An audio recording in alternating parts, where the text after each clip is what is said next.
Everyone remembers Nathan Hale. He gave that famous quote, "I regret that I only have one life to give for my country." It's a tremendous quote. You remember from history class in high school how he talked about that. But Nathan Hale also said something else. 12 days before he said that quote in a letter to Isaac Ball, he said, "Every kind of service necessary to the public good becomes honorable by being necessary." In service, that's what we do in government. And I consider Nathan Hale's quote about honorable service something that really touches home to all of us that work in the federal government. Each and every one of us is either in the civil service, in the military service, in the senior executive service, in the foreign service, in the health service, and the list goes on and on. But it's all about service. It's all about giving.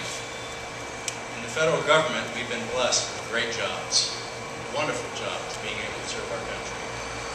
We've been blessed with jobs that have meaning, where we can contribute in a meaningful way. And we've been blessed with jobs that provide some level of security to ourselves and to our families, both financial security and both being able to eat every day. And that's so basic. And now we have a chance to bless others. The most essential thing necessary to live, and that is food. Serving our country begins with serving our communities. And I was concerned last year, the Combined Federal Campaign, with the challenge. You know, every year the bar gets raised a little bit in the Combined Federal Campaign, and all the talk in the building had been about how our thrift savings plans had taken a 50% cut, and our savings accounts were decimated, and so on and so forth.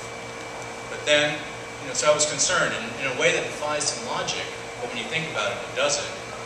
You know, we completely blew away those goals that were given to us. And that really speaks to the heart, I believe, of the federal employee. These are people that know what it's like to give, that know that they are blessed with jobs that mean something, and know that they need to give back to their communities. And we have a great opportunity here today to give back to our communities. My wife Beth recently completed her pastoral counseling degree, master's degree in pastoral counseling.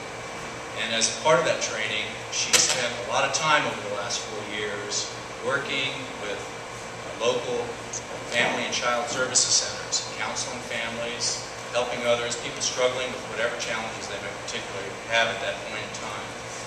And of course, she's not allowed to tell me the details, and so that's all good. But what she did tell me is a lot of things, when you get right down to basics, it's the most basic thing that happens. People need food. When you don't have food, you know, everything else is secondary, and you start concentrating on just being able to live. And so she's sent that message directly to me on this idea that food is so essential. It's so obvious, but many times we take it for granted, those of us that are fortunate and blessed to have jobs like we have.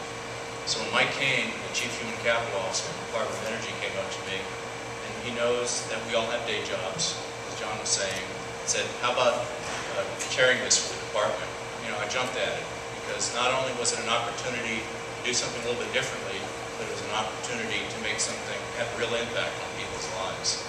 So here we are in the capital city of the most powerful country in the world, and we have a real responsibility to stand up. And I feel blessed to be in the position to lead the Department of Energy and try to meet the goals that you've set for us, John, and the opportunity to make a real difference, to bless others, bless our community, and to perform, as Nathan Hale said, honorable service to the public good. Kevin and I are really excited about being able to work together and work with you, John, on this, and hopefully exceed those goals that you've laid out for us. Thank you very much.